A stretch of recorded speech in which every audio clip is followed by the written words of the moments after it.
saying that he expects inflation to rise over the year, but that would be, quote, neither particularly large nor persistent.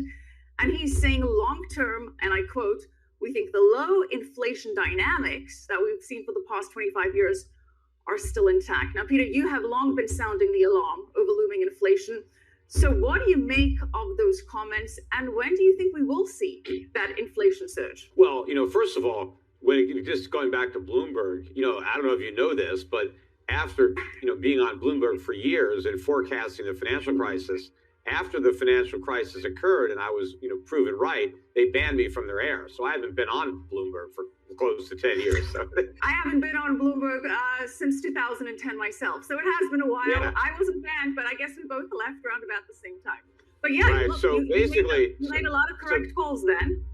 Right, and the Bloomberg audience is not getting the benefit of hearing my calls now because Bloomberg itself doesn't want to enable that. But the Kitco audience is. Yes, the Kitco audience is going to get much better information, and so I would not put any stock into what any Fed chairman says, because you always have to remember that these guys are there to tell a story, and they always want to put a positive spin on everything. And even if they're concerned about something, they'll never admit it. Like when Ben Bernanke was at the Fed telling everybody not to worry about the mortgage market, subprime was contained. He later admitted in an interview after he was no longer Fed chair that he didn't really believe that. He was just simply trying to advance the administration's view that everything was great. And so he couldn't really speak his mind. He kind of had to act as if he was part of the Bush administration. Which I thought was a very telling admission that not many people picked up on. But I think Janet Yellen, or now Jerome Powell, rather, at Fed, Yellen's at Treasury, but I think Powell also fancies himself part of that Biden administration. And so he wants to say positive things. He can't say, I think we're going to have really high inflation, because then, what is the Fed going to do about it? Well, you better raise interest rates. You better shrink your money supply. You better stop financing all these stimulus bills. So in order to validate their easy money policy, Powell basically has to say that any increases that we experience in consumer prices are just a temporary aberration, it's transitory, and don't worry about it. But I don't think that's the case at all. I think that what we're seeing now is the beginning of a very, very big acceleration in U.S. Consumer prices. Powell may think it's contained to a transitory event, but it's not. It's as much contained as the subprime crisis was contained. And I think the low inflation that we've enjoyed over the last 20, 25 years, I think a lot of that is through sleight of hand. I think that the CPI has actually gone, has not really reflected the extent to which prices have gone up.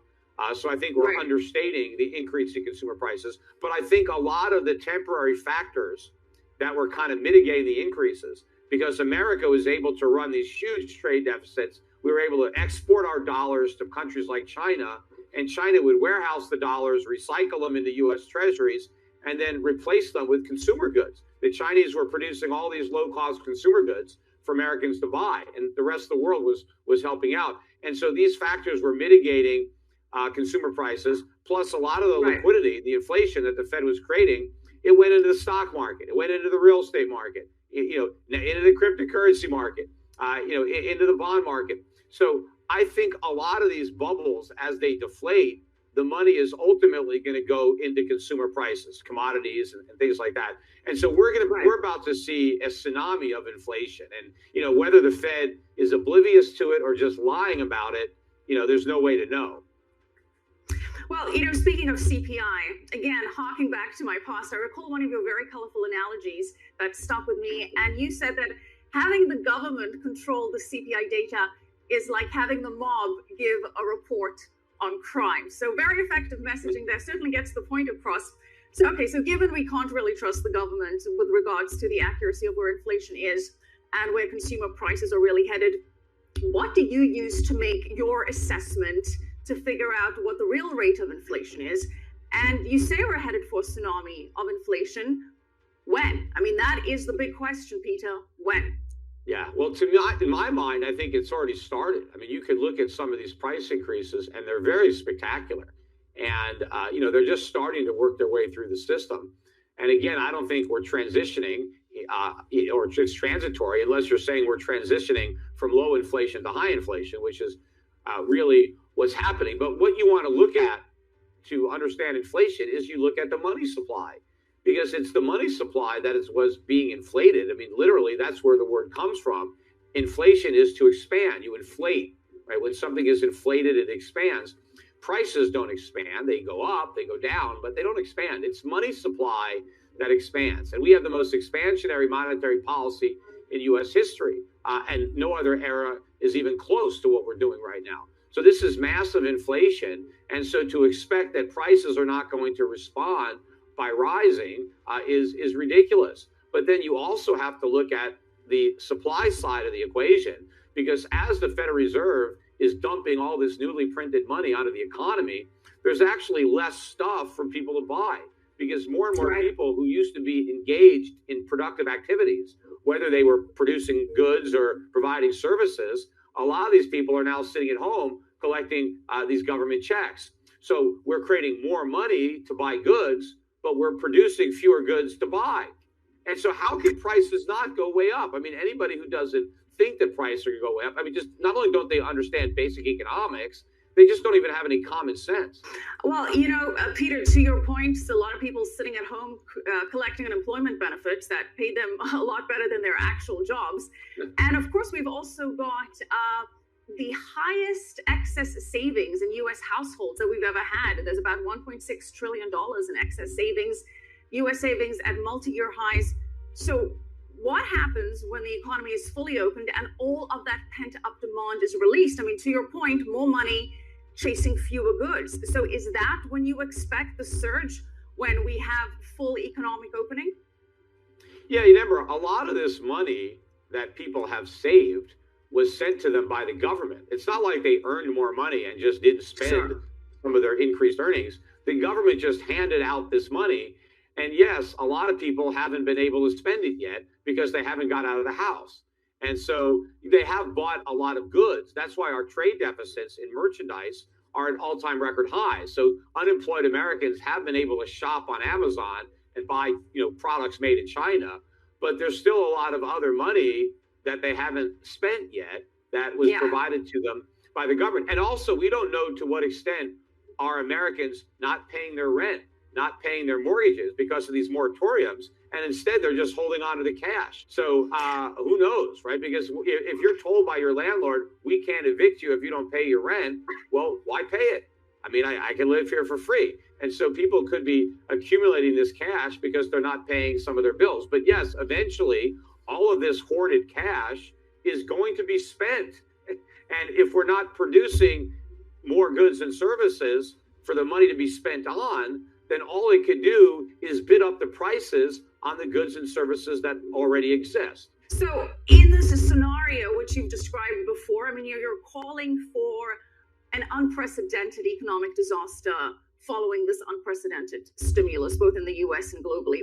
But what does that look like, Peter? Describe that in all the vivid, ugly details. I don't know if I could describe it if it hasn't happened yet. I mean, we can look at other countries and how, they've dealt with these problems. But we're in a situation where we have so much debt. And in fact, Janet Yellen was asked a question today. I was watching her in a Q&A. Right. And the person questioning her said, hey, when you were Fed chair, you did warn that we had too much debt. And here you are now as Secretary of the Treasury, we have a lot more debt. I think it was 70% of GDP when she said it was a problem, and now it's over 100%. And that's just debt held by the public, not total debt. Right. The question was, why aren't you worried anymore about the debt? And, her answer to that question was that, well, interest rates are really low. And the reason it's not a problem is because the rates are so low. And so servicing the debt is not that big a burden given how low rates are.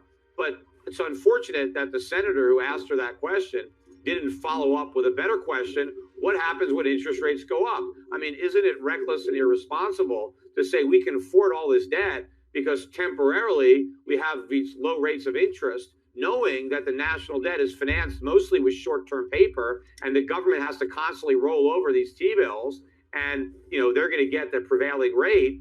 Well, if you have this huge amount of debt and the only reason there's not a crisis is because interest rates are low, what happens if they're not low? What happens if interest rates are high? And I think that's the box the Federal Reserve is in, because the Federal Reserve knows the only thing between the U.S. government and default or insolvency is artificially low interest rates. So if the Federal Reserve knows if it raises interest rates, it bankrupts the government, how is the Federal Reserve going to fight inflation? Because if this pickup in inflation is not transitory, and obviously the longer the Fed waits to acknowledge it's not transitory, the bigger the inflation problem becomes.